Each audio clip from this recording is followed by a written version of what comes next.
এই যে শুনছো, কই তুমি? তাড়াতাড়ি এইদিকে এসো তো। কি গো, কি হয়েছে? এত ডাকাডাকি কেন করছো? আমি রান্না করতে বসেছি, গিয়ে কুয়ো থেকে পানি এনে দাও তো। এই পানির কষ্ট যে কবে শেষ হবে কে জানে।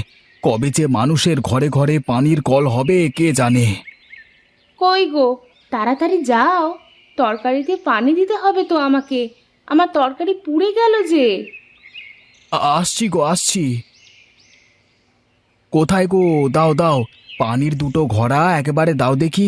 আমি পানি এনে দিই একেবারে, না হলে আবার রাতে পাঠাবে আমাকে পানি আনতে। হ্যাঁ গো হ্যাঁ, এই নাও, দুইটা ঘড়াতে একবারে পানি পুড়ে এনে দাও তো দেখি।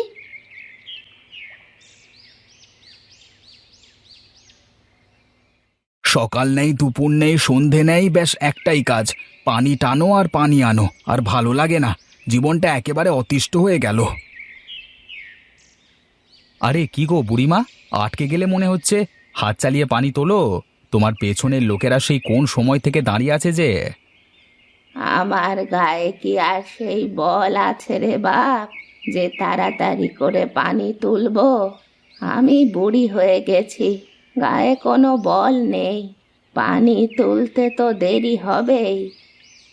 এই হরি, দাঁড়িয়ে না থেকে তাড়াতাড়ি বুড়িমাকে পানি তুলে দে। হ্যাঁ হ্যাঁ, দেখি দেখি বুড়িমা, সরে যাও, আমি পানি তুলে দিচ্ছি। হ্যাঁ, দে বাপ, আমি বুড়ি মানুষ, আমাকে সাহায্য করলে অনেক ভালো হবে দেখবি তোর। ভালো হবে না মন্দ হবে সেটা বড় কথা নয়। বড় কথা হলো যে তোমাকে পানি তুলে দিলে আমি তাড়াতাড়ি পানি নিয়ে বাড়ি ফিরতে পারবো, আর বউয়ের গালি খাওয়ার হাত থেকে বেঁচে যাব, তাই না? সত্যি হরি, তুই পারিস বটে। সে কি, আজ মনে হয় আমার বইয়ের কাছে পাক্কা খিস্তি শুনতে হবে। এত ভিড় হয় যে কেন সকালবেলায়? এই হরি, তাড়াতাড়ি হাত চালিয়ে কাজ কর। আমার তাড়াতাড়ি পানি নিয়ে বাড়ি যাওয়া লাগবে, না হলে আবার বইয়ের তরকারি পুড়ে যাবে। আরে ভাই, তাড়াতাড়ি তো করছি। তোমার পছন্দ না হলে পরে তুমি এসে সবাইকে পানি তুলে দাও। না না, তুই তুলছিস তোল, কিন্তু একটু তাড়াতাড়ি করে তোল। এত নুড়ুবুড়ু কেন করছিস? হ্যাঁ গো দাদা, হ্যাঁ তুলছি।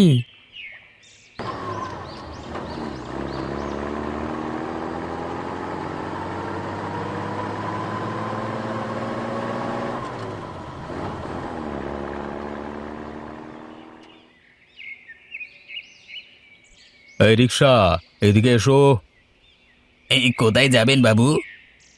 আরে রামু কাকা যে, তুমি কবে থেকে রিক্সা চালাচ্ছ? আরে নবীন ভাতিজা মনে হচ্ছে। শহরে থাকতে থাকতে দেখছি একেবারে শহরে বাবু হয়ে গেছো। কই আর শহুরে বাবু হয়েছি, আমি তো সেই সাদা সিধে গাঁয়ের ছেলেটাই আছি। না না, তুমি আর আমাদের আগের সেই ছোট নগেন ভাতিজা নেই গো। এই শহরে থেকে অনেকটা শহরে ভাব চলে এসেছে তোমার মধ্যে, বুঝলে? আজ এতগুলো বছর শহরে রয়েছি, তা তো একটু শহুরে ভাব আসবেই আমার মধ্যে। হ্যাঁ হ্যাঁ, বসো বসো, উঠে বসো। দেখি রিক্সাতে করে আমি তোমাকে বাড়ি পৌঁছে দিই। তুমি অনেক দূর জার্নি করে এসেছো, খুব ক্লান্ত লাগছে তোমাকে। হ্যাঁ কাকা, চলো চলো, তাড়াতাড়ি চলো, আমার শরীরটা আসলেই ক্লান্ত লাগছে।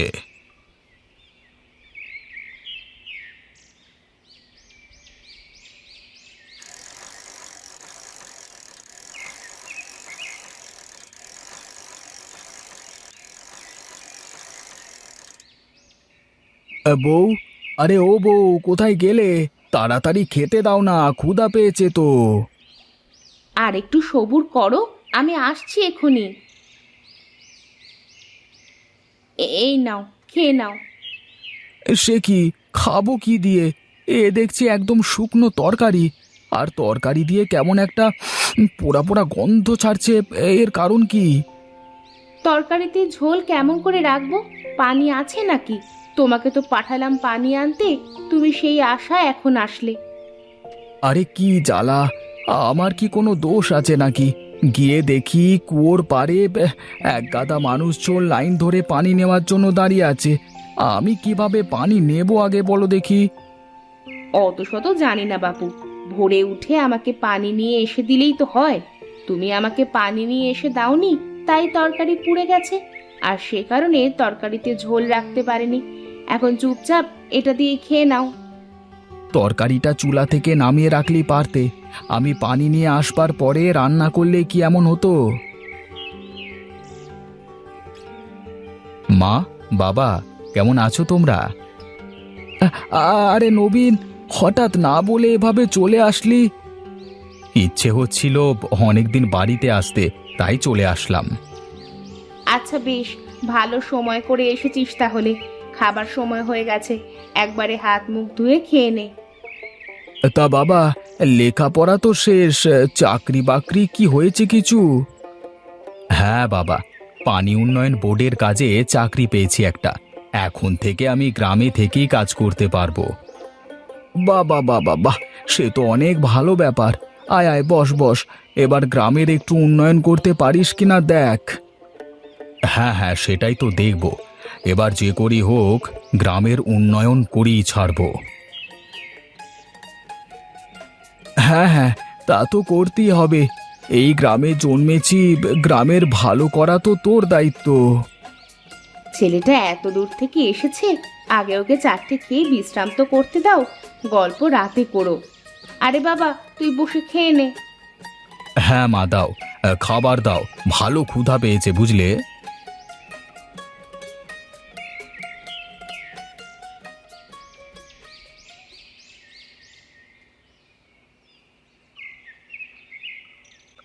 বাবা, এখানে বসে আছো যে, আজকে দোকানে যাওনি?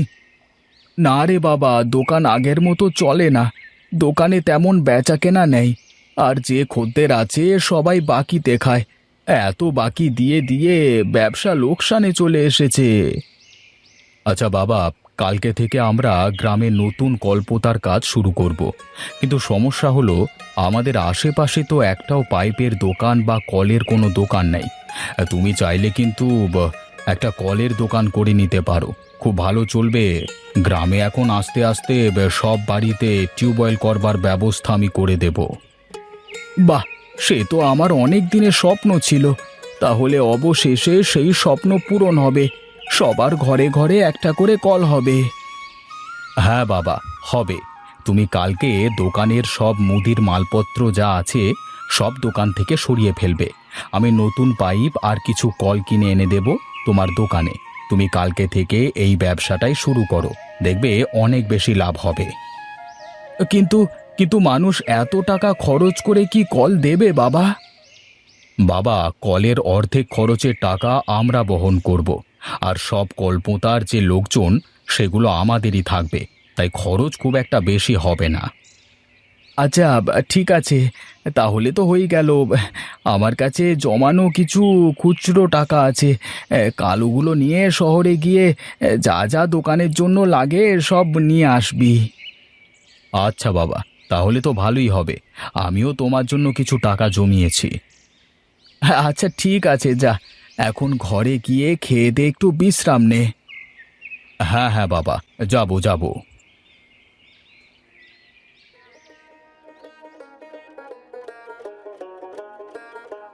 বাবা, বাবা, ও বাবা, তাড়াতাড়ি ওঠো। আমি শহরে যাব, তুমি গিয়ে দোকান খালি করে দাও। হ্যাঁ হ্যাঁ বাবা, চলো চলো।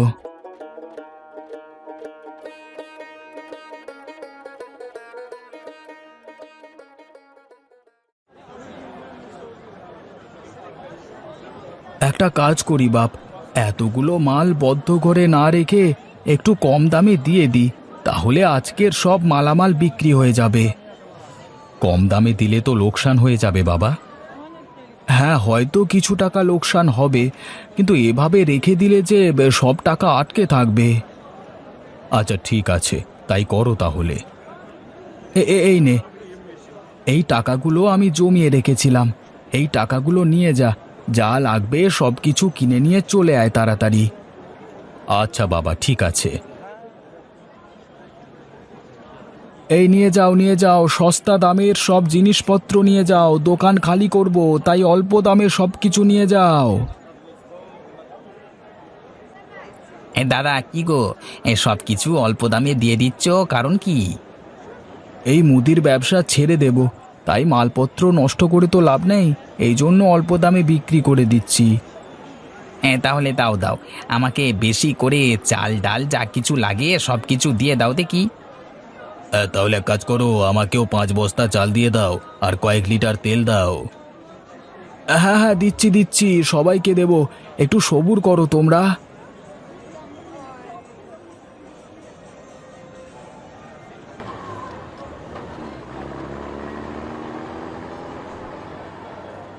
দেখো বাবা, সব মালামাল নিয়ে এসেছি।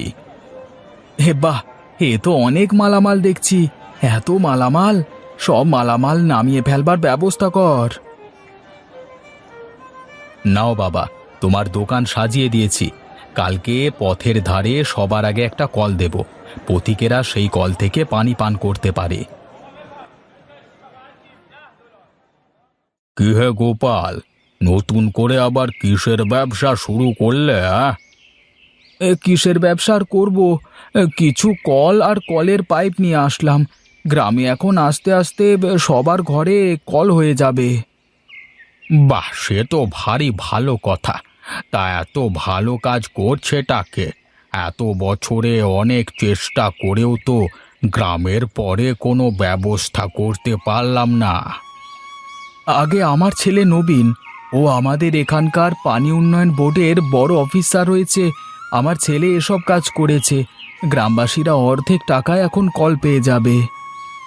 বাহ বাহ বাহ, সাব্বাস, তুমি প্রমাণ করে দিয়েছ তুমি এই গ্রামেরই ছেলে। তা প্রথম কলটা কোথায় লাগাবে? এই যে প্রথম কলটা আমাদের গ্রামের রাস্তার পাশে লাগাতে যাচ্ছি, যাতে পথিকেরা আর গ্রামের মানুষেরা রাস্তায় চলাচলের সময় কল থেকে পানি খেতে পারে। বাহ, সেটা তো খুব ভালো ব্যাপার। তাহলে কালকে আমার পক্ষ থেকে গ্রামের সবাইকে দাওয়াত থাকলো। কাল সবাইকে আমি খাওয়াবো, কেমন? বা বেশ, তো কালকে কলপারে একটা মহাভোজের আয়োজন হোক। হ্যাঁ হ্যাঁ, তোমার এসব নিয়ে কোনো চিন্তা করতে হবে না। আমি সব ব্যবস্থা আমার লোকজনদেরকে নিয়ে করিয়ে নেব। আর তুমি গ্রামে আরও 20টা কল পোঁতার ব্যবস্থা করো। যা টাকা লাগে সব আমি দেব। আচ্ছা ঠিক আছে, আপনি কোনো চিন্তা করবেন না, সব কাজ হয়ে যাবে। আচ্ছা আচ্ছা, আমি এখন চলি তাহলে। আচ্ছা মোড়ল মশাই, আসুন তবে।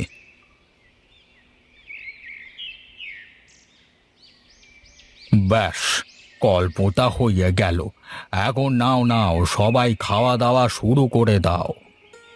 খাও খাও, গ্রামের নতুন উন্নয়ন উপলক্ষে সবাই পেট পুরে খাও। তোমাদের আর পানির কষ্ট করতে হবে না। খুব শিগগিরই ঘরে ঘরে কল করতে দেওয়ার ব্যবস্থা করা হচ্ছে। এখন সবাই শান্তি করে খাবার খাও।